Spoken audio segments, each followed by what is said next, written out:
Welcome to the Inspired to be Authentic podcast. I'm your host, Matt Lansadell. Inspired to be Authentic is a podcast where we converse with people who are living their most authentic lives. We get real with our guests and talk openly about how they live with courage to be themselves. We explore barriers they have overcome to be more authentic and aligned to themselves and their purpose. Today is episode 30. I made it to 30 episodes in my podcast, and I'm joined by a very special guest, Alissa Boyer. Welcome. Hi, thanks, Matt. Happy to be here. Happy to have you here. Yeah. So today we are going to be talking about why it is awesome being a highly sensitive person.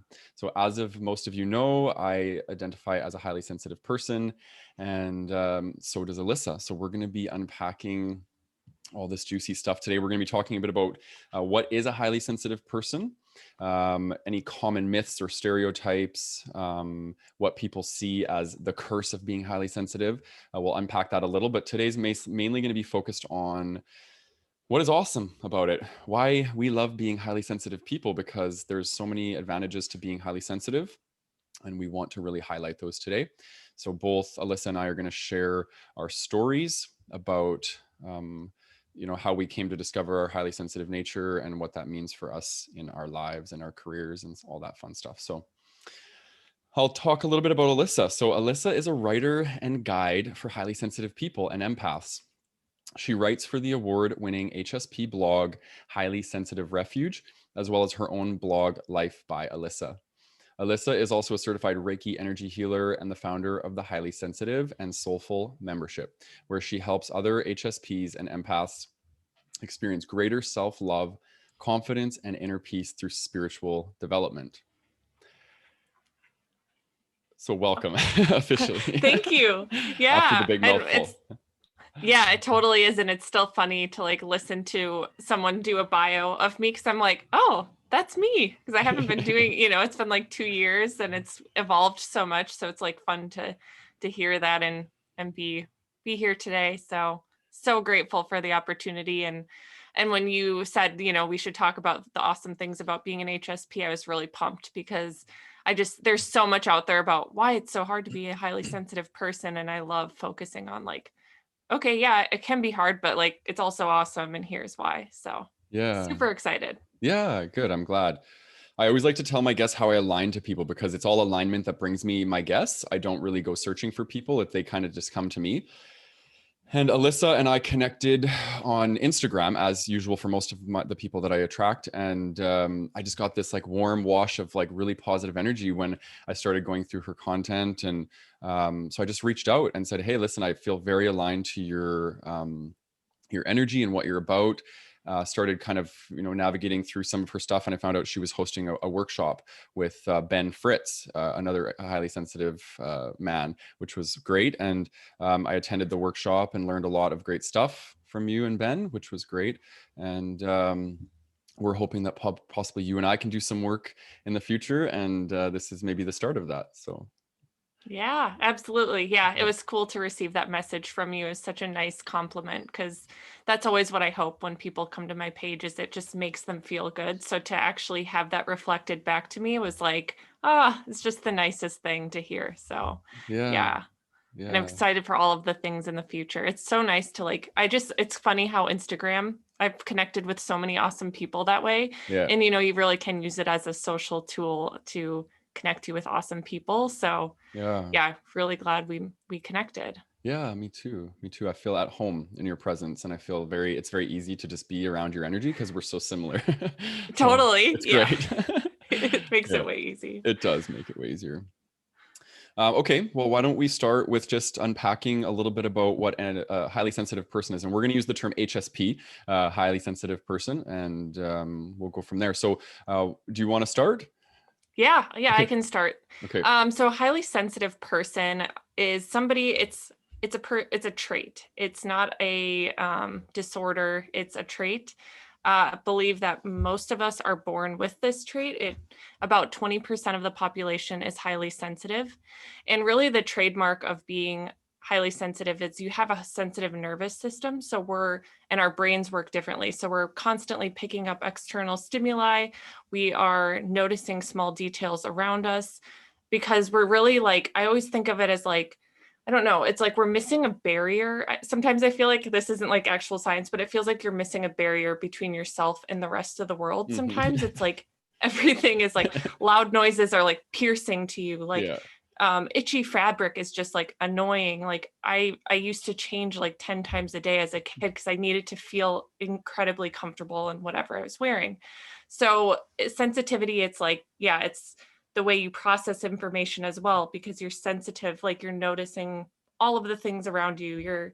If you're outside, you're noticing all of the leaves on the trees and the warmth of the sun. Like we're just very in tune with things around us. We tend to be very empathetic. We have more, I think it's more active mirror neurons in our brain, which is what like allows us to really actually understand how a person feels and what their intentions are.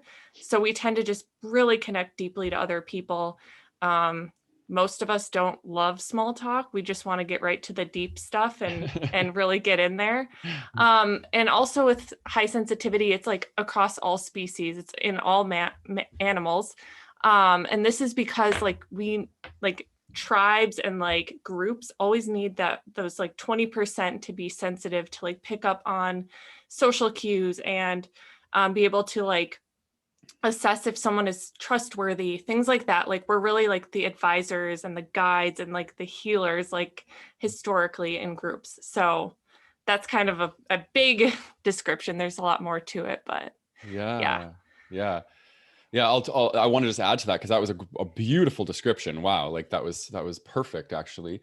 And all for the people that are really into some of the science, I'll add a little bit to that. So, what people that are highly sensitive score higher on SPS, which is sensory processing sensitivity, which is the trait that Dr. Elaine Aron was identified in, and then coined the term highly sensitive person. So that's basically what Alissa just said. Is it's people that are more sensitive sensory, like they're all their senses, their five senses are heightened, their nervous system is heightened.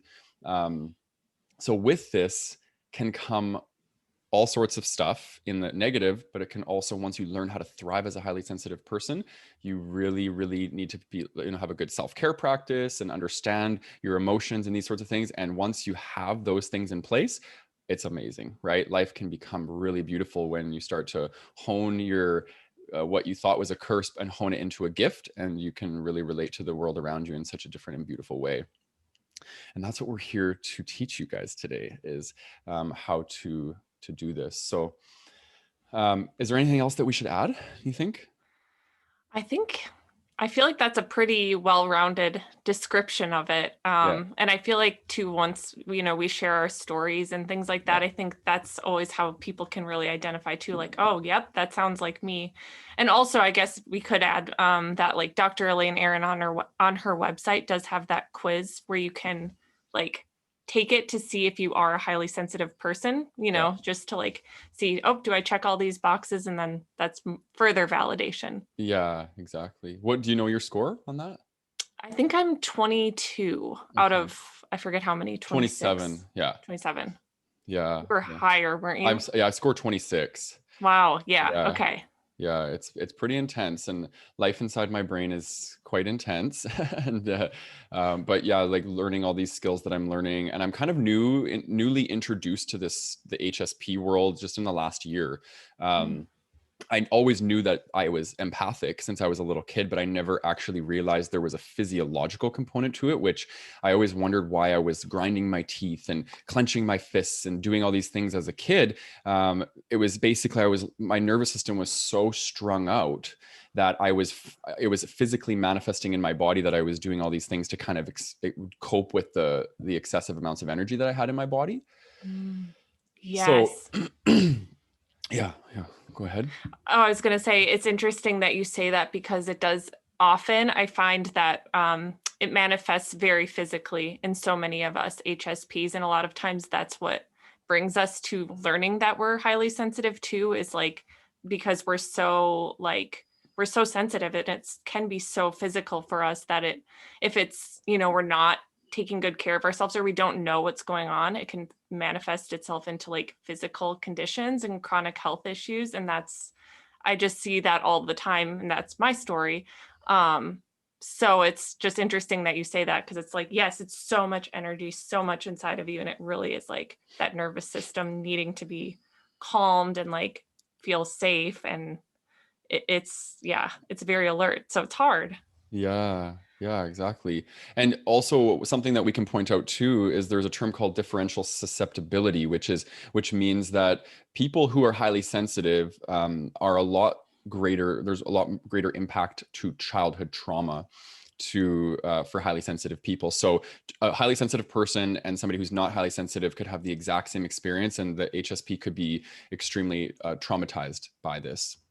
So you have a lot of trauma, unresolved trauma within the HSP community. And this is why it's so important to work with our trauma and get to a place where we can feel safe within ourselves. Otherwise, our nervous systems are always going to be in fight or flight, right? And that's an important part of this work, and why I'm dedicating most of my career to helping empaths and highly sensitive people, as well as gay men, move through this journey. Yeah. Absolutely. Yeah, that's so important. I love that you add that. It's amazing. It's like things that might not affect other people can affect us much deeper. And there's nothing to be ashamed of or wrong for that. It's just we're literally wired differently. And so we have to, in order to thrive, we really have to like identify that and work through it. So I love that you say that. Yeah, thank you. Thank you. So who wants to start? Do you want to share your story first? Sure. Why Okay. not? Okay. Yeah. Yeah. So I discovered I was a highly sensitive person probably about 6 years ago now. I grew up in Minnesota in a small town, and I moved to California when I was 22 years old. And I moved without a plan. I had an internship that was paying me $10 an hour. I didn't have any friends here. I didn't know what I was doing. I moved. And it was really exciting. It was an awesome time in my life. It was like this whole brand new journey, fresh out of college, like moving to California. It was exciting. So I started my internship at this company. It was a corporate retail company. It was like a dream job to me, especially as like a small town Midwest girl. I thought it was the coolest thing ever. Got started in this career, and I quickly saw how toxic and cutthroat of an environment it was.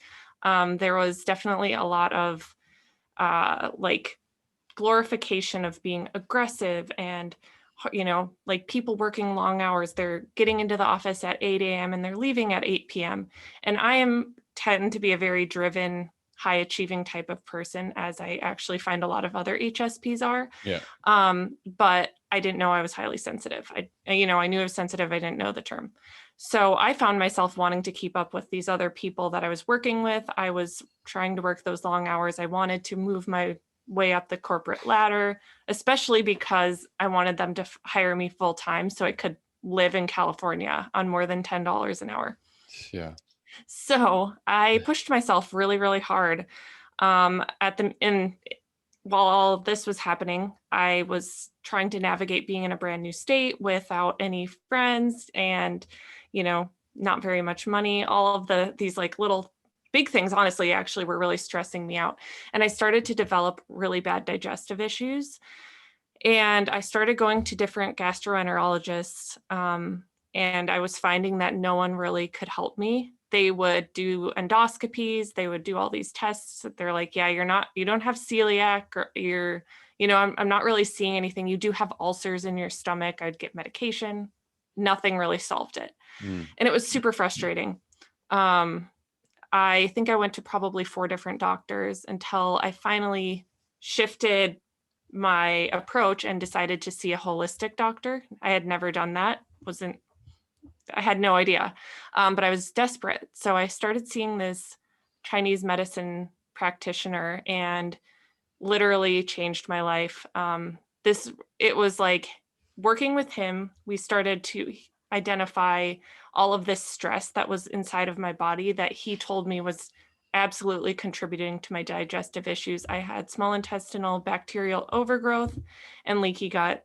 I could barely eat any foods. Wow. And he's like, yeah, it was horrible. And so he was like, we have to get to the root of these issues, which is all of this emotional stress inside of your body. once we heal this, you'll heal your gut. And of course, at the same time, it was like taking supplements and eating a special diet, but like the stress and emotions were the key component. And how this relates to being highly sensitive is it was around this time that my mom found the Highly Sensitive Person book by Dr. Elaine Aron. Don't know how she found it, but she told me, she's like, you've got to read this book. This book is meant for you. So I read it very quickly, probably in like a weekend. I just remember like devouring it and being like, oh my gosh, this makes so much sense. Like, this is me. And what I realized, like how my digestive issues and sensitivity went hand in hand is like we were saying, we're so sensitive to our environments. So I was under tons of stress with the corporate office, not having any money, wanting to make friends, like all of the things were just like penetrating me every single day until my body was like, enough, like I can't deal with this. So that's how I discovered it. Working with that doctor, I healed my gut. I really have no issues with my stomach anymore, which is amazing. And it's that whole experience is what led me down the path I'm on today. It's the reason I started meditating and do meditate every day. It's got me into spirituality and like reading spiritual books, and like it was the hardest time, but it was the best thing that could have happened to me. It caused me to get to know myself on a deeper level.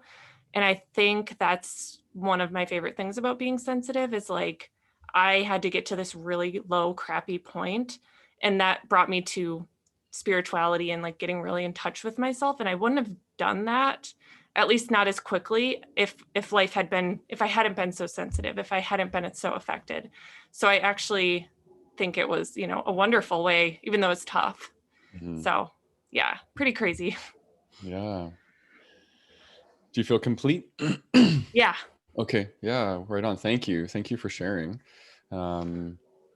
Yeah, a lot of stuff in my experience similar to yours, just not so much the medical, but I did struggle a lot with my psychology growing up. And so maybe I'll go back to when I was quite young, probably around 5 years old is when I started to notice that I was like different, and I was very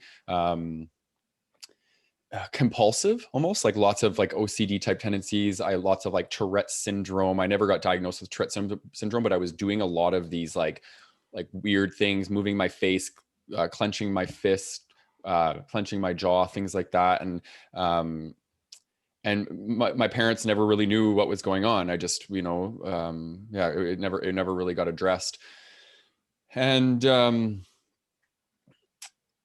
I just remember being a kid and always worrying, because I could feel everybody else's feelings, and I didn't know that at the time. So I thought that I was feeling all these feelings, but I was feeling my mom's feelings, my dad's feelings, my sister's feelings, strangers' feelings. And it literally turned me into a chronic worrier. And I was always worrying as a kid. And I was always cleaning and like doing things to try and find control, because control for me made me feel safe.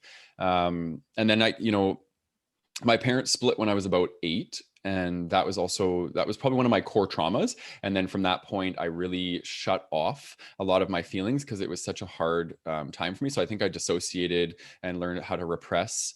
And that just is not good for a highly sensitive person. And it brought me down the road of a really challenging crack addiction, actually, is what I developed. So I was actually a poly drug user for a long time. I started drinking and smoking pot at around probably 11 years old. And then that carried into all the way up till I was 24. And I was using crack from about 17 till about 24. And yeah, it was self-medicating. I was medicating myself because I was trying to numb myself out because my feelings were so intense, but I was over-regulating my feelings because I didn't want to feel them. So yeah, and then obviously in the background that, dealing with my sexuality and growing up gay and trying to hide that from probably age 5 till about age 18. That was also a challenge. So there was just a lot of stuff that I wasn't being congruent with. I wasn't being authentic. And I think that's why my brand is inspired to be authentic, because I'm like, I lived a lot of my life being inauthentic and hiding my sensitivity, hiding my sexuality, and these sorts of things. So I think, my sensitivity story is all about moving from shame and being dysregulated emotionally to learning how to love myself, learning how to accept myself, and learning how to still learning how to feel safe in my body, I think is a big part of it, because I moved up here to cope with life, and now I'm coming back down into my body, and my body's just very charged with a lot of unprocessed emotions, and just even in intense emotions. Um, so, and now, just in the last year, I'm learning how to really work with my sensitive nature and learning how to embrace it. And I have days where I still struggle, and then I have days where I'm like really happy to be highly sensitive. So that's why I wanted to have this podcast today, because I wanted to really just start spreading good vibes around what it means to be highly sensitive and how it can really be an asset for us. Yeah. Absolutely. I just have to say too, with what you shared, like just some of those specific like experiences for you, like growing up, like I was just sitting there like, oh my gosh, like I was very, like I had that compulsive worrying, of course, for sure. I feel like my brain was so used to like that's where it was comfortable all of the time, is like worrying. Like I was so obsessed with my parents leaving the house. Like I was so afraid they would never come back. I know. And it was like my mom would say, like, she'd come home and I would just like kiss her face because I was so grateful came home. And I remember that terror every time they left of just being sick to my stomach. Yeah. And then I also had something where I was like like blinking really hard all of the time, and my parents are like, why are you doing that? And I'm like, I don't know. Yeah. So I just hadn't really heard anyone else say that, so I was like, oh my gosh, I totally did that too. And then I can also super relate to like some of what you were saying about like numbing it out. Like, I mean, I would think I was like 13 or 14, but like drinking and smoking and in Yeah. high school and things like that. And um, I mean, that was part of my issue when I developed the really bad digestive issues in California too, is like I was drinking too many beers after work because I just was like super like charged, like you were saying, and I just wanted to numb it out. Like I just needed to like feel less. And it's like, you feel a little better for a while and then it feels even worse the next day. So I can so relate to all of that. And I think a lot of sensitive people, it's like we're doing these things and we don't know why. And it's like we're just trying to like feel a little less intensity. But Yeah. like you said, working with it is where the power lies. It's just it's hard to get there sometimes. So Yeah, I agree. And I think we both use the term like disempowered empath or disempowered highly sensitive person. And I personally think the reason why we're disempowered is because we don't know. We don't have the knowledge. I think we start this journey out. Somebody who doesn't know they're highly sensitive is likely going to feel disempowered because they don't know what they're working with. As soon as you start to identify with the term HSP and you start to do some research and realize that, oh shit, this is me. This is totally me. And you start to dive into the lots of research and lots of other highly sensitive people out there that can start to support you. That's when you start to thrive. So the journey is from disempowerment to empowerment through knowledge and connection and applying some of the skills that we can teach you. So yeah, absolutely. Well said. Yeah, because it's like when you don't know why you need more sleep or why you get overwhelmed in social situations, you might, like, I can speak from experience, you might feel like, what's wrong with me? Like, why am I such a like what's wrong with me? Like, why am I so lame? Why can't I hang with my friends? Like, why can't I stay out late? Like, I want to be fun. And it's yeah. like when you learn you're highly sensitive and it's not like a bad thing. It's like, this is how I take care of myself. Like, I work with my energy rather than trying to fit myself into a mold that I'm not meant to fit in, and that's okay. Yeah. That was actually a big part of my shame that I carried around being highly sensitive that I didn't even know, is that all my friends would go to concerts or circuit parties or gay cruises or do all these things. And I'm just like, that would be a fucking nightmare for me to go and do something like that. It's just too much stimulation for me. And then I would judge myself. I'm like, I'm boring, I'm fun. Who wants to be with me because I'm not going to want to go out and party and all this sort of stuff. And But what I realized is I party in my own way. I go to ecstatic dance, not circuit parties. I go Okay, to yeah. places where it's a little bit more, there's more space, there's less like dung, dung, dung, and more like, stuff that's fitting to my nervous system. Absolutely. Yeah, you've just got to find your thing. I'm the same way. Like, give me a sound bath. Like, that is like the most wonderful way to spend my weekend. Like, Yeah. Yeah. yeah, Yeah, love that. exactly. A gong bath. I love them. They're so good. Mm. Yeah. Um, okay, I have my little list. I did some journaling for you guys. I made a list of all the things that I could think of benefits of being a highly sensitive person. So maybe what we can do is go through them all, and just maybe if there's anything that comes up that you want to share about that point, and then we can just go through them. Does that sound Love good? it. Sounds good. Okay. So one of the first thing that came to my mind was having a highly attuned nervous system. Why do you think that would be a benefit for a highly sensitive person? Ooh, that's a good one, because most times people might think like, oh, I don't think this is good.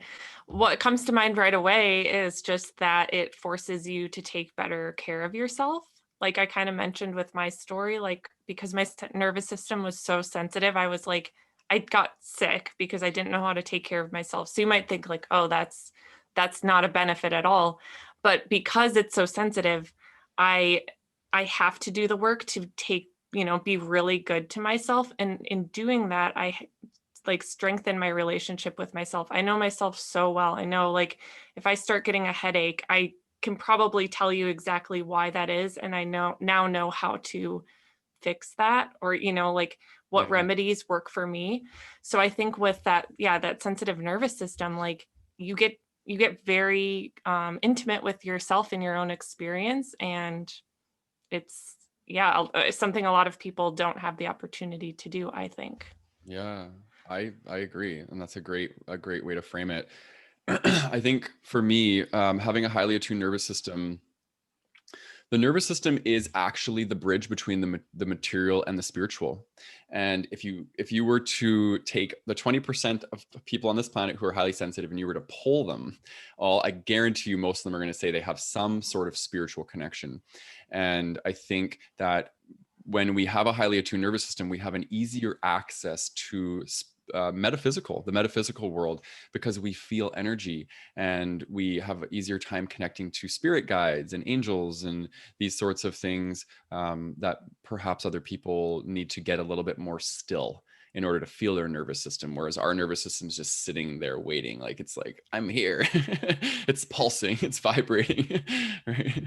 Yes. Yeah. Oh, I love that so much. That's so true. Like, I know one of the chapters in Dr. Elaine Aron's book is like soul and spirit, like where the true magic lies, or something. Like it's some chapter like that. And of course, that was my favorite chapter, because I'm like, this is so cool. Because yes, like I mentioned at the beginning, a lot of the highly sensitive people were like the spiritual guides, or like, the healers in the communities, because like you said, we just have that connection. I just feel like there's often a buffer missing, which can be like hard, but like if you work with it, it's like it's seriously magic. Like, Yeah. yeah, it's pretty Yeah. cool. If you're a highly sensitive person and you don't have a spiritual practice, and this is not me preaching religion or anything at you, but I would say develop one. It doesn't have to be to God. It doesn't have to be at anything, just something that you can fall back onto, a faith. It could be nature, it could be whatever, but just something where you can surrender yourself to it, because it can get really hard if you don't have some sort of spiritual practice.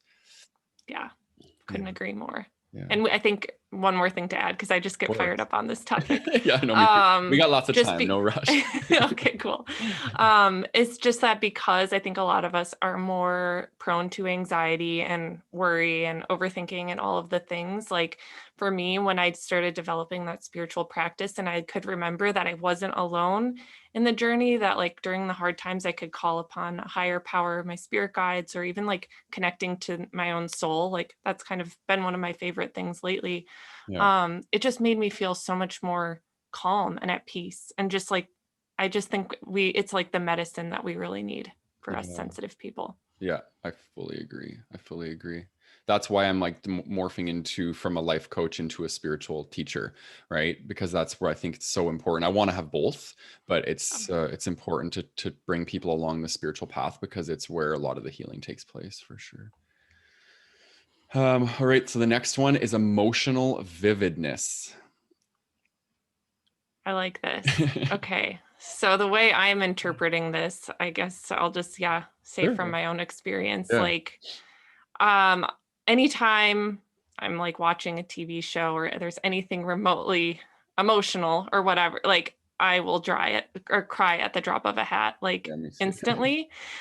And it's like, I think it's what's wonderful is like you're really feeling the high highs and the low lows. Like it's like we're really just like alive, like very much just like feeling everything fully. And so at least, I mean, I've never been anything but myself, but I think that being able to really tap into our emotions and have that vivid experience, like we can feel so much joy and so much excitement and just so much like awe for like small things around us, and really just so excited about the beauty of the world and things like that. Like I know when I first moved to California, I was like, obviously came from Minnesota, and I was super excited about like palm trees and things like that, and I would just like allow myself to get really excited about it and not try to be like play it off cool. I'm like, I'm not trying to be cool, like I'm really pumped and feeling a lot here. Yeah. So I think it's wonderful. It's like one of my favorite things about it.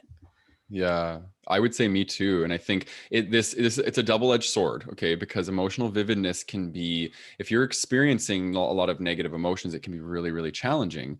But if you get good at learning how to emotionally regulate, you can really, really experience a lot of deep, deep joy and peace, and things like that require emoting, like that inspire us, right? A lot of HSPs get so inspired by the arts, music, drama, movies, things like that. These can move us in such a deep and profound way, if we allow them to. And that's, I think, one of the best things about being almost to the point where it can be overwhelming. Like sometimes I feel so much love and peace in my heart that it overwhelms me, and my only option is to cry. Because it's Yes. just like it's like filling up, and I'm like, oh my god. I'm overwhelmed as you were talking. I'm like, yeah, that's literally exactly what it is. Like, and same with like inspiration, just overwhelmed with like inspiration. I feel like that happens a lot where I'm like, oh my gosh, I need to do everything right now. There's so much amazingness. Yeah, Uh, yeah. I think that's my favorite feeling in the whole world. Feeling inspired. I think I like it even more than love. I really do. Yeah. So good. and like I couldn't agree more. And like you can create something out of Oh, nothing. yeah. Like that's the coolest thing in the world. I agree. Yeah. Yeah. Okay. I think we talked about this, but I'm going to say it anyway. Feeling love, joy, happiness, and other positive emotions very deeply. Yep. Is there Love anything you it. feel you want to add to that? I think one thing I would add to it, because this is something, it's kind of weird. Okay, so, well, it's not weird. It's just been my own experience. So because we feel those things very deeply and excitement very deeply, like I've recently had some very exciting things happening for me. And sometimes anxiety and excitement can almost feel the same in our body, and we can become overwhelmed with our emotions. So something that I'm like learning, and that's making it an even more beautiful experience, is really like sitting with it and like allowing myself to feel it. For instance, like when I was feeling super excited the other day, like something good happened for me. It can be like feel like a little bit too much. So because it's just like nervous system going crazy, even though it's in a good way. Yeah. So I'm just like learning to like really sit with that and soak it in as much as I can and like enjoy it. Like when you can really like, soak it up, it's just gets even better. Yeah, exactly. Exactly. I was the kid where, and I think you said this too, I think, but when we were younger and it was Christmas and we couldn't sleep. So there's just the excitement. I get insomnia when I'm excited, and I get insomnia when I'm suffering as well. So it's just like, God, just let me sleep, But yeah, excited insomnia is kind of fun though, because you just lay up all night like thinking about all the amazing things that are happening in your life. Same. That literally happened to me last week. I'm like, I slept 4 hours last night. Like, Yeah. but I was dreaming, like so happy. Yeah. Just visualizing. Yeah. Yeah.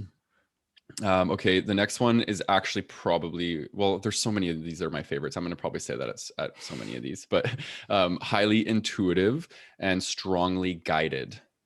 Mm, yeah, I know this. I always each one is my favorite too, but I do really love this one. This one's like really cool. Mhm. Just to see how it can guide you in your life when you really tap into it. I think you can have so much fun listening to your intuition Yeah, when you learn how. And I think a lot of times sensitive people, like that's one of our greatest strengths, but we'll block it because of anxiety, overwhelm, overthinking, all of the yeah, things. yeah, But yeah, so we really have that ability to tap into our intuition in a big way. And I think once you start practicing it and knowing what that feels like in your body too, you can really allow it to guide you and take you on the coolest journeys. yeah. Um, Even small things, it's like I remember a few months ago, our friends went on a trip and I was like, told my now husband, I was like, he's gonna propose. They're gonna get engaged. And he's like, really? Came back, they were engaged. I'm like, you just know. Yeah. So it's just kind of fun. It is fun. It's probably my favorite, one of my favorite skills in myself is my intuition. And, it's interesting because as a highly sensitive, empathic person, I have used my intuition for other people my whole life, looking at others, assessing what's going on in their world and not assessing what's going on in my world. And actually now I'm feeling the repercussions of this because I'm like, oh, wait, what about me? I got to go into my field and I got to tune into me. So I'm actually just learning now how to go in and explore my emotional world and be able to decipher what is thought-based forms and what is heart-based forms. Like because your intuition lies in your heart center, right? And so yeah, there's a lot of discernment happening right now. And I feel like, wow, if I've been this highly intuitive most of my life, but I haven't really been tapping into the actual core center of where this is coming from my own internal compass, like the sky's the limit for me. Like I'm going to be on fire here soon as I get this mastered. It's taking a little bit of Totally. time though, but yeah. Yeah, totally. Yeah, it's just like fun to see what can transpire. And like I think a lot of it is like learning to trust ourselves and trust that we have the wisdom. That's another obstacle I've certainly dealt with and see Yeah. in other HSPs too, is like this like idea that other people would know better. But so it's really like coming back to that self-trust and like learning to really listen to and trust our inner guidance, because yeah, once you start doing that, you will see that it does not steer you wrong, and things that like might not make sense as you're doing them, but you just have a pull to do it. Like Yeah. I almost always see like, oh, that's why I had to do that. That's why my intuition told me that. Yeah. Yeah, exactly. And I think I've fallen into the trap of giving away my personal power so much, like making other people the authority of over me, because I'm so tuned into other people's stuff that Mhm. I'm just handing over my power. And this is a big learning for me in my life right now to recall my power and make myself my own authority again so I can really tune into what's best for me and make my own decisions, because no one knows what's best for you, right? Nobody, not even your mother. And sorry, mom, but she listens to all my podcasts. Love you, mom. Oh. But but we know what's best for us. Our heart center is always guiding us to what is best for us, and we need to tune in and listen. So HSPs, we have an advantage. We got to take advantage of that advantage, and we got to tune into our heart centers. Mhm. um, this is another juicy one. Love it so much. Can connect deeply.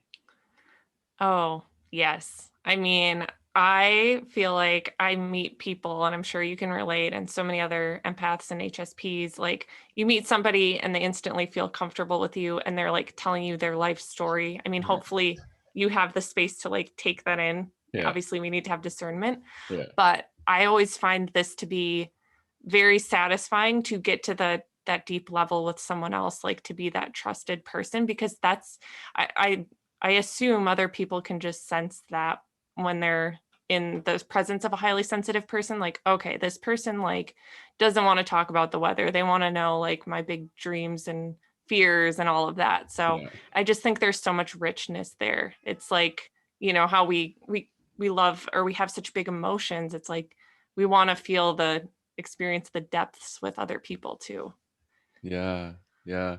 That happens all the time with me. It's like people just dump. dump onto me. It's unbelievable. Like they just feel safe with me immediately. And yes, boundaries is key, right? Because you don't want people dumping their stuff onto you, especially energetic boundaries. But it's just, it's such an honor that people feel safe with me. It's such a gift that they see me as somebody that's safe for them to show up with. And I'm the kind of guy that, I'll go to, if you can get me to go to a party, I'll go to a party and I'll be the guy that'll like find like one or two people and I'll spend like an hour and a half with each person. Like I'm not like the floater and go around and say hi to everybody. Like I'm like, let's get into the deep meat of life right here, right now, and yeah, and it's good. I love that about myself because I leave those places feeling invigorated that I've connected deeply with somebody. Yeah, exact same here. Yeah. This one I thought was cool because I like this word, technicolor, a technicolor experience of life.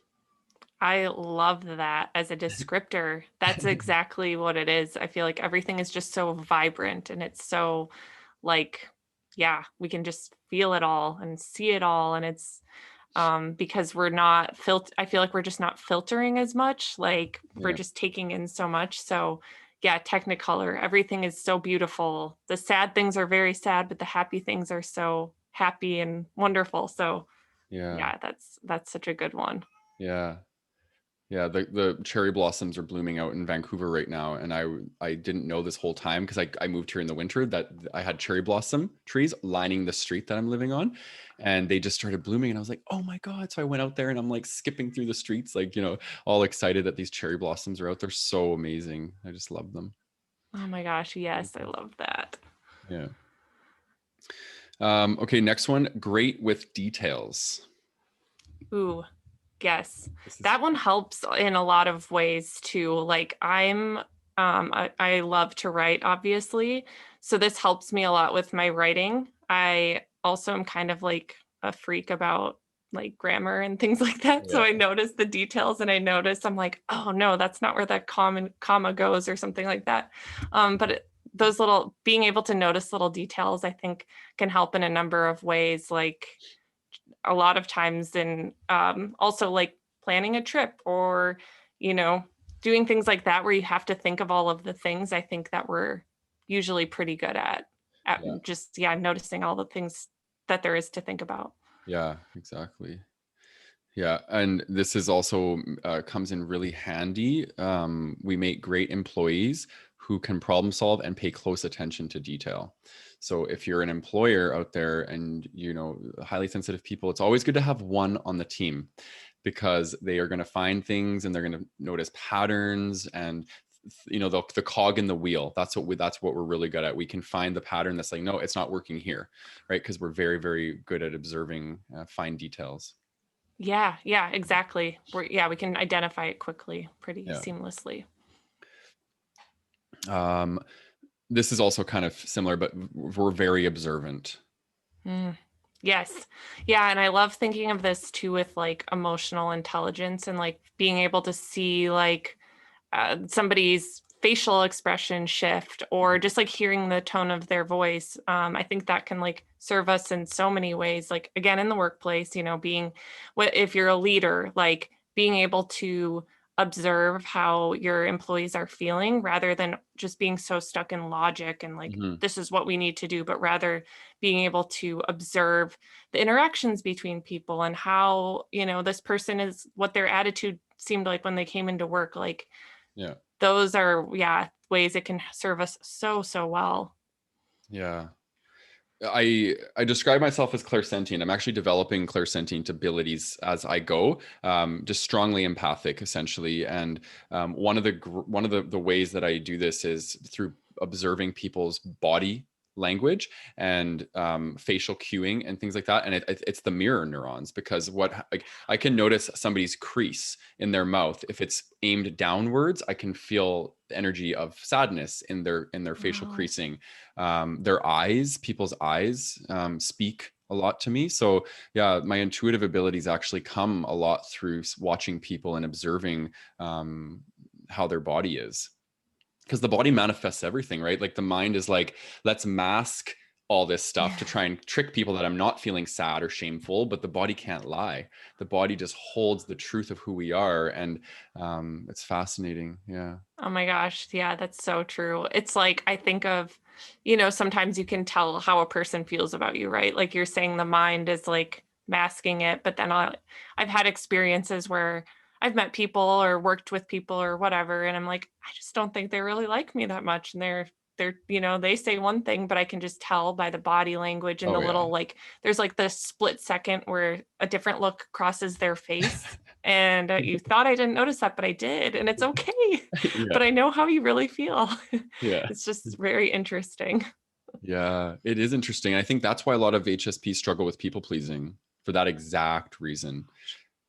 We Yes. do not, we can feel and see when somebody doesn't like us. And a lot of us compromise our authenticity for connection, and we end up losing our sense of self. And that's my story. One of my stories is that. And I've had to really reconcile with being around people that don't like me, or that are jealous of me, or that are haters, because I can feel it and I Mm-hmm. know it. And part of me before would just try and change who I was. So I would try and convince them that I'm an okay person. It's okay to like me. But it's like, no, I'm not going to do that anymore. It's okay for people not to like me. Yeah. Yes. Oh my gosh, that is so important. I'm glad you touched on that and the people pleasing thing, because yeah, definitely been my experience as well. And like trying to water ourselves down to be liked by everyone else, but then just like losing the substance of who you are, because I think it's like you have to be a little polarizing or whatever to find your people, because you're being authentic. It's Yeah. like, yeah, and we have to learn to handle the discomfort of being disliked, even if we know it's not like we did anything like hurtful or whatever. There's nothing wrong with us. Just like, you're not going to be everyone's cup of tea. Yeah. So that's a big learning, because we can feel it, like we're saying. Yeah, exactly. Exactly. And we get better at the tolerance of people's disappointment and disapproval of us, the more you experience it. So when you first come out of the people pleasing closet, it's hard. I feel you. It's hard, but it Mhm. gets easier the more you allow yourself to be exposed to criticism and judgment and rejection and these things that we all fear. It's a human experience to fear those things. So you're not alone in that. And but just know that it gets easier as you continue to push through. Um, I love how we're talking about the thing and then it's the next bullet. It's hilarious. Oh, wow. Are great at reading people. So we don't need to go Oh, into that. yep. There you go. But and that's why we have mirror neurons. We have an excessive amount of mirror neurons compared to other people. So we can feel people's stuff. It's what makes empathy, right? Mm-hmm. Which is the next one. Hilarious. Empathy. What's your experience of empathy? I'm curious. What is I empathy like for mean, you? yeah, I think it's like I feel bad for everyone. So, or like I don't know how to explain it. Like it would be like there would be somebody who did something bad, and they might not be a well-intentioned person, but I would feel empathy for them, because I'm like, well, they're hurting, and this is why they did that, and I just feel bad for them. And so in some ways it's been not a good thing. Like, I know we're talking about the awesome things about it, but just a Yeah. quick like little thing. It's Yeah. like I got myself into situations where I was like in relationships with people who are not great people, because I was like had so much empathy for them and I saw their potential. Yeah. So that was like one way where it was like, I didn't have enough discernment.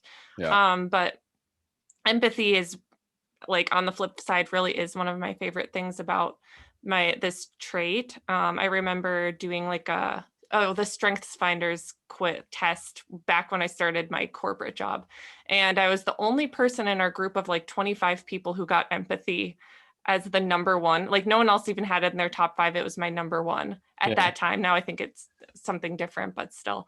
Um, but anyway, I just think it's a beautiful trait to be able to like feel and care about what other people are feeling. And I think I also can help the other people in my life to have more empathy for others, just by the way I navigate life and Yeah. seeing the best in people. So Yeah. it's a beautiful trait. It is. It's what I've built my career off of.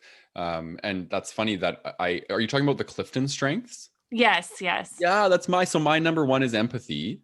Go figure. Yep. My number 2 is significance, then Okay. relator, then competition, and then achiever. Ooh, I love That's it. that's heavy, eh? Like all those, it's a lot. Powerful. Yeah. Yeah. Yeah. Do you know your top 5 or? I'm trying to remember. I know the last time I took it, my number one was like connectedness and like seeing how everyone is connected. Of course, it was empathy. I want to say I had relator, but I cannot remember the other ones. I don't know that achiever was in my top 5, maybe the top 10, because Yeah, that cool. seems usually, yeah, Yeah. to be my thing. But Yeah, yeah, that's amazing. I'm working with a Clifton Strength coach right now, and so I'm learning all about the Gallup and all oh, that way. cool. Yeah, it's great. It's really cool stuff. Um, we talked about that one. I'm going to read it out anyway. People tend to feel safe with us. Yes. We make great employees who can problem solve and pay close attention to detail. We get lots of self-care time. I Mm, love this one. This is one of my I do favorite too. parts about being an HSP too, because we get so much, like you said, it's what starts as a curse becomes a blessing, and we learn how to care for ourselves. And then, like, so many people on this planet struggle with self-care. And this is probably one of my greatest skills, is learning how to care for myself, because I know exactly what I need. And when I deliver it to myself, I feel amazing. And it is really great. I love me time.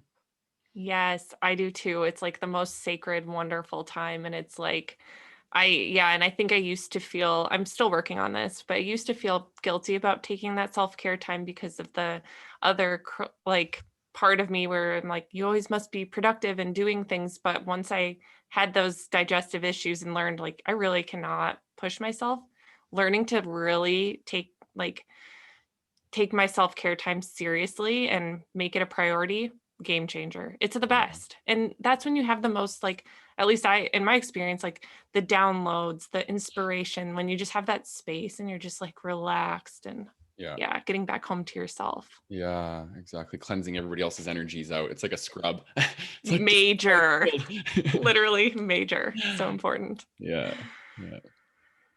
Um okay, this was a big one, and yeah. So when we finally feel self-love and acceptance, we feel it deeply. And I phrase that in the negative into the positive, because a lot of human beings, not just HSPs, a lot of human beings struggle with self-love and self-acceptance. I think that's one of the reasons why, one of the meanings of life. We're here to come whole, to think we're not whole, and then to remember our wholeness. I think that's one of the journeys of Mm. of life. And when we finally get there, we feel it so deep. So when we finally step into our power, we feel that power so strong and so deeply. And it's really infectious, and we can share that power and share that our light with other people in such a profound way, because we're feeling it so deeply. Oh my gosh, I love that.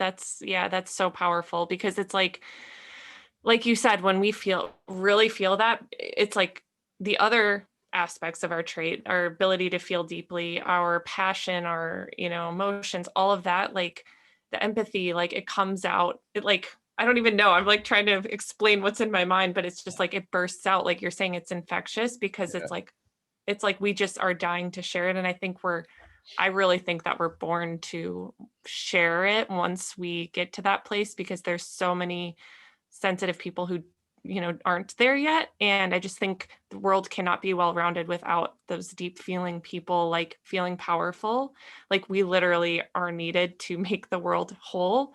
So yeah, I think it's like everything when you feel that self love, because also it's like we can feel so much love for other people and for a beautiful day, so when we can reflect that back to ourselves, it's like such a rich experience. Yeah, yeah, I agree. And I see myself as somebody who is a pioneer or a leader for humans, but also men. I think highly sensitive men are struggling. And a fact about the research shows that half of the highly sensitive people, of the 20% on this planet, which is 10%, are male, 10% are Mhm. female. This is not a female thing. Just because you're No. sensitive does not, it's not a female trait. Um, so that's a lot of men. 10% of the world's population of men, like, is highly sensitive. That's huge. And I want to be a part of helping these men embrace their sensitivity, because a man who's embracing his sensitivity is also a man that is a lot more inclined to connect with women, if he's heterosexual, to connect with women and be able to be a wonderful lover for her, right? Because he's embodying and embracing his feminine energy. And I don't mean feminine like effeminate. I mean, we all have feminine, we all have masculine energies in us. And a man who's shunning or shaming his sensitive nature is a man who's wounding his femininity, right? And a man who's embodying and embracing his sensitivity is a man who's embodying and embracing his femininity. So I think it's key. Oh my gosh, it's so important. And I'm so glad that you're out there doing that, because I do have a lot of, or a decent amount of sensitive men that will message me on Instagram and, tell me like, I just found out I'm sensitive, and I don't know if people always like men always know that there are other people out there like them. I haven't had that experience in my life, but I can just imagine what that might be like. So I'm really glad that there's people like you and like Ben, who I did the workshop with, who are sensitive men that are just like really standing in the power of that, because it Yeah. is super magnetic. It's like, and it gives permission to other men to come out and be like, hey, me too. And there's nothing wrong with that. It's like, again, we're needed. You're Yeah. needed. The other 10%, like we got to have all the sensitive people out there. So Yeah. I think that's amazing. Yeah, thank you. I'm going to start a Me Too movement for sensitive men. You should. Hashtag Me Too, HSP. Yeah. Me Too, HSP. Yeah. That's great. Okay. People are drawn to us because they find us interesting. Mm. That's part of, kind of like they see us as safe, but I think people are drawn to us because they find us interesting, because the way that we articulate ourselves, like we tend to be a little bit more spunky or artistic or creative or expressive, because we have all these feelings and all this energy inside of us.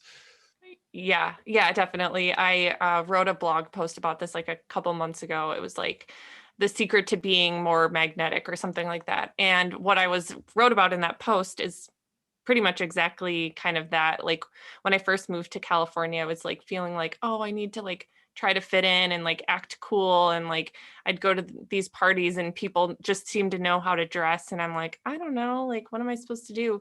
But when I like was just acted like myself and got really excited about things and, freaked out over palm trees and Mhm. whatever, like people were drawn to me and they wanted to be around me. And I ended up, creating some of the greatest friendships here Yeah. just by being myself. Because I think like my mom told me, I remember being all upset, like, oh, I don't feel like I fit in. And she's like, you're one of those people who cannot be like fake. Like you have to be genuine. That's just who you are. And I think Mhm. people love genuine, authentic people. Like we want to be around real people. And I think that's how a lot of sensitive people are. We can't help it. It's Yeah. just us. Yeah. Yeah, it's true. And then it's also interesting too, because sometimes like I have people that really want to be around me and they find me interesting, and I'm like super introverted, and then I'm like, oh man, like I don't want this attention, or I don't want people to be as interested in me.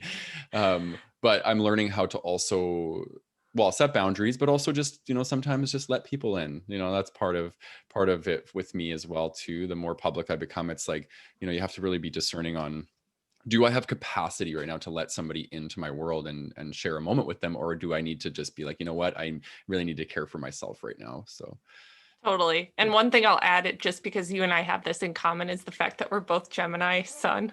I think yes. that's a part of it. You're kind Yeah. of like quirky a little bit, and people are like, who is this person? Like, Yeah. do I want to hang out with them? Yeah, I kind of do. Yeah, So I feel exactly. like that's a part of it. Yeah, exactly. They're an acquired taste, but yeah, I kind of like that taste. Right. Yeah. um, we are the pioneers to a more peaceful and loving planet.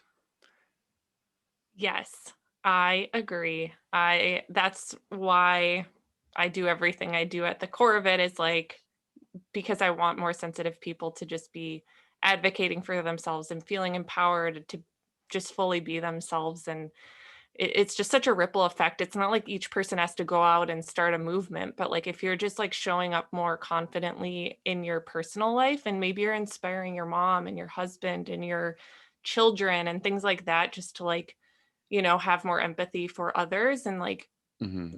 pay attention to the little things, like that has a ripple effect that does make a difference in the whole world. Yeah.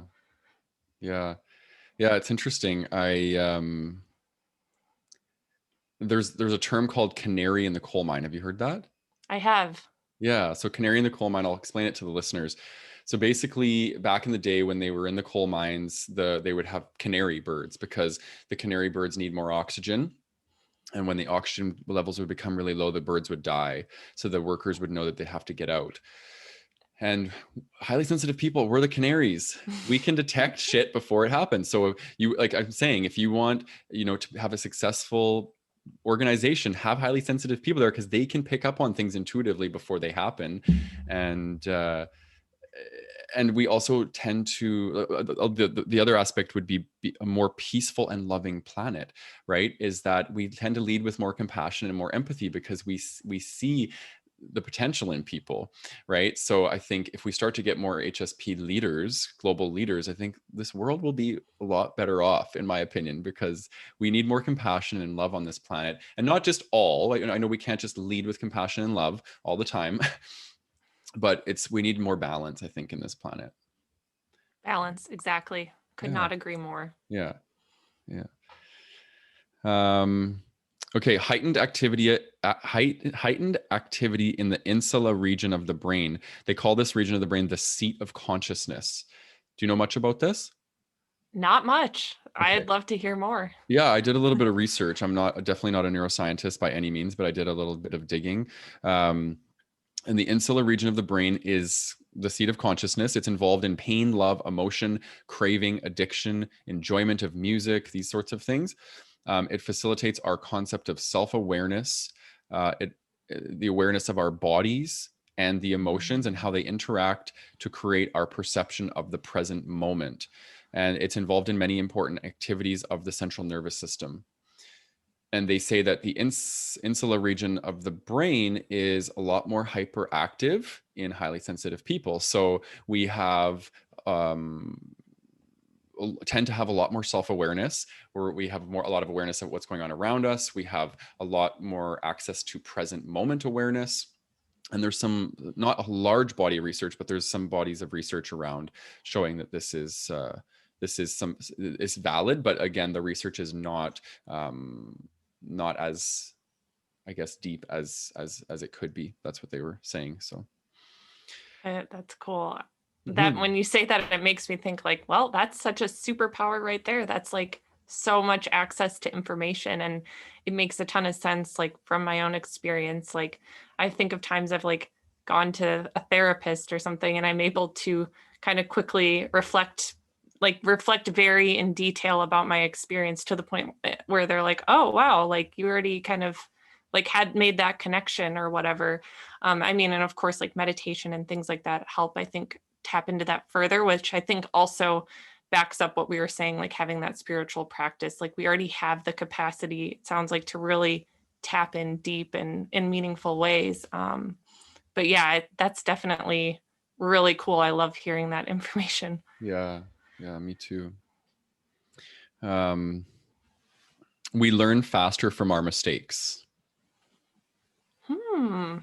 That is, yeah, that feels right for sure. I think probably goes hand in hand with the like self-awareness too, and being able to see our place in things, and how we contributed to a situation, and wanting to learn from it. I think a lot of HSPs tend to be pretty conscientious too, and like want to do the right thing. Yeah. So I think that all kind of contributes for Hmm. sure. Yeah, I agree.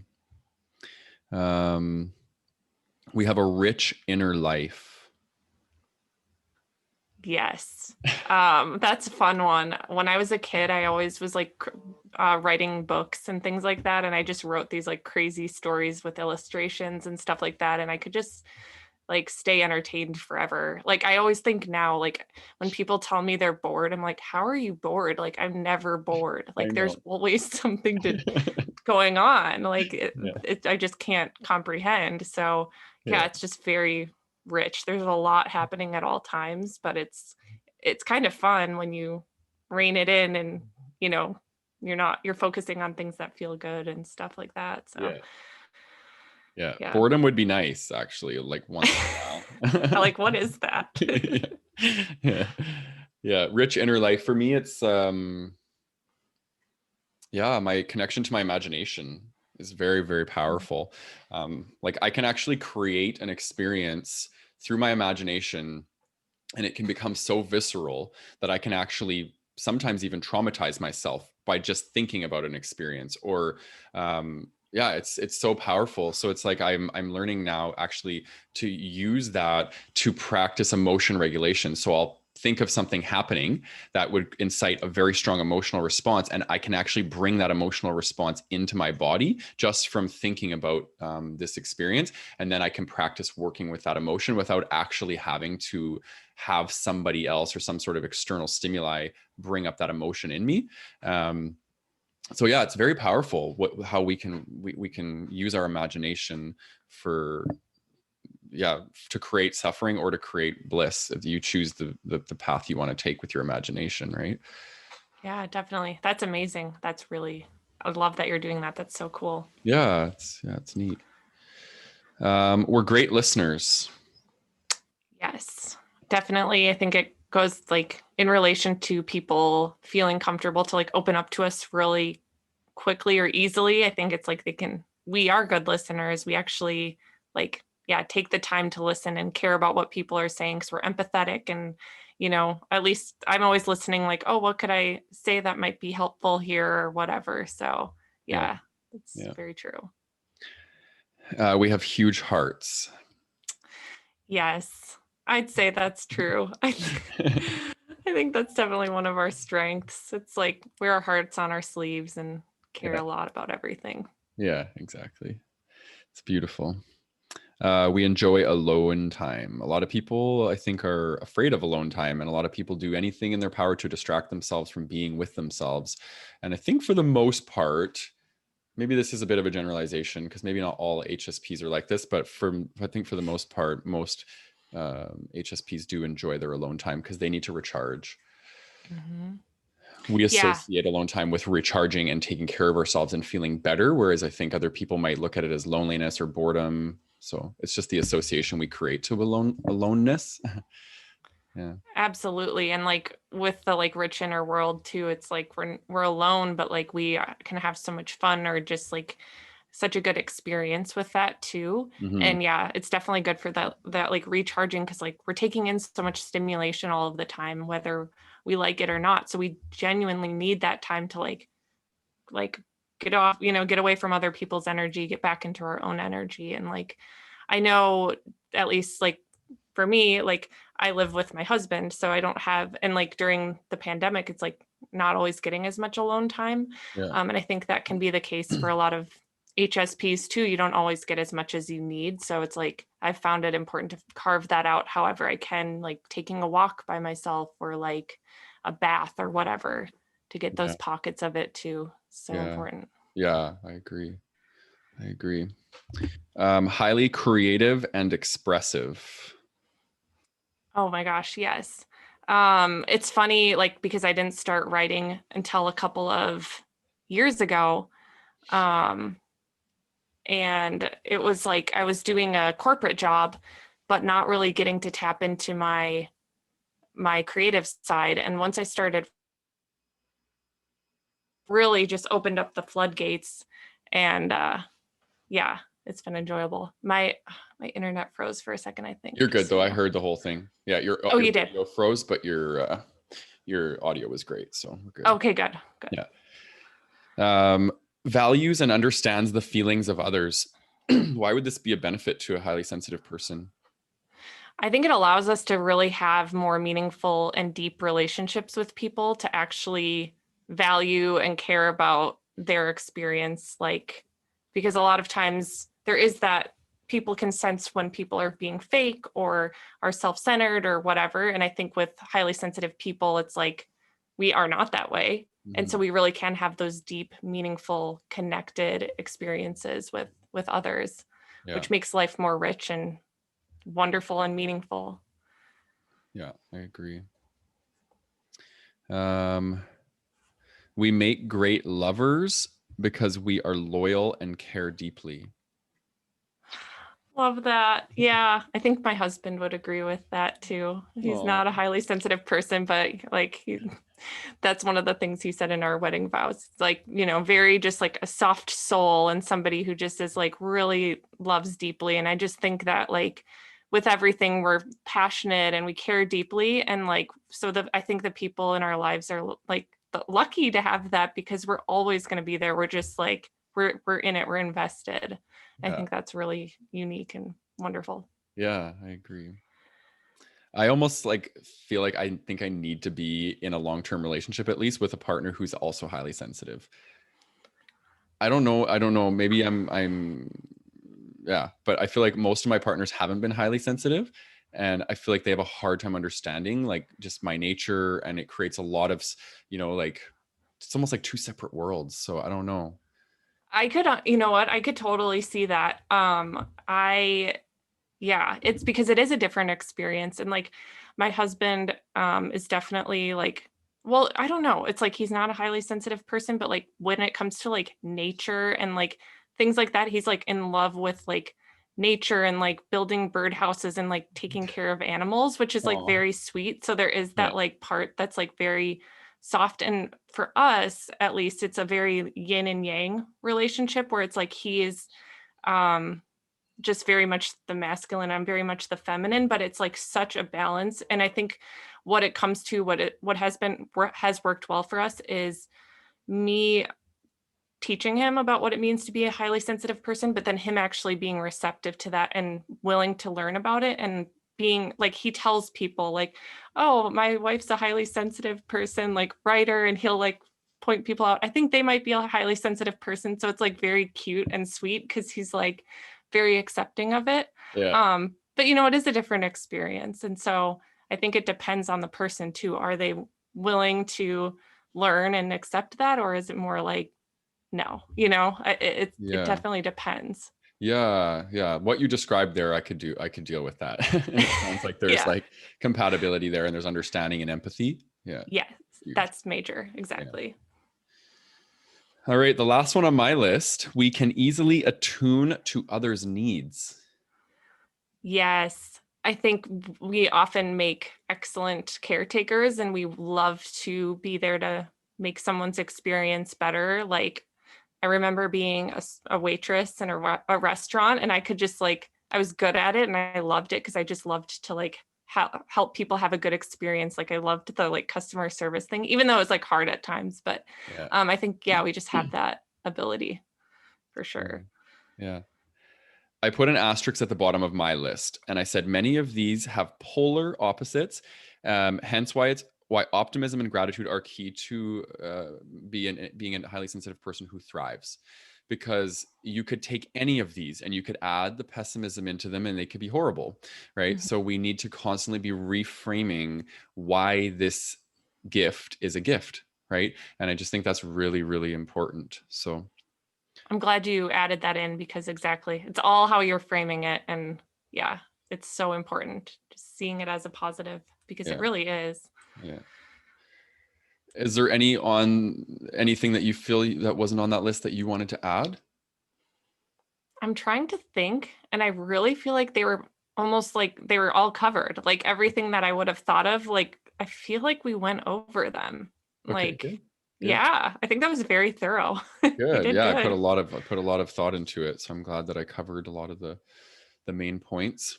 Um, yeah, do you want to take some time and tell the listeners a little bit about what you're doing and what you are offering the world? Because I just think you're showing up in such a beautiful way and you're such a gift to so many people, and I want people to be able to access that gift and to be able to take in all that you're about. So why don't you share a bit about what you're doing?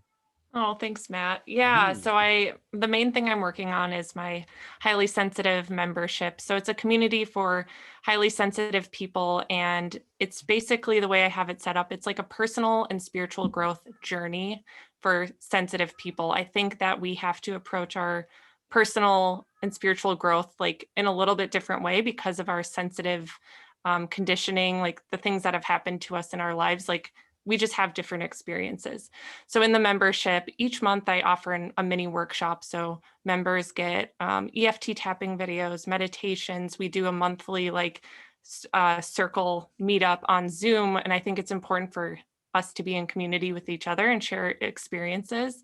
So we do that. We have guest expert sessions, journaling prompts, all of the things. It's just like a very robust community, and I'm like so proud of it, and the people in it are so beautiful. It's everyone who is like committed to their growth and sees sensitivity or wants to see sensitivity from the lens that you and I went through today, of like knowing that there's the hard parts of it but wanting to look at the good parts of it. So that's what that community is, and it's my work that I love. And I also do Reiki energy healing sessions, and members get like a special discounted rate, because I think doing that energy healing is like a very important part of the healing journey as an HSP, and feeling really good in your body. So it's a lot of fun.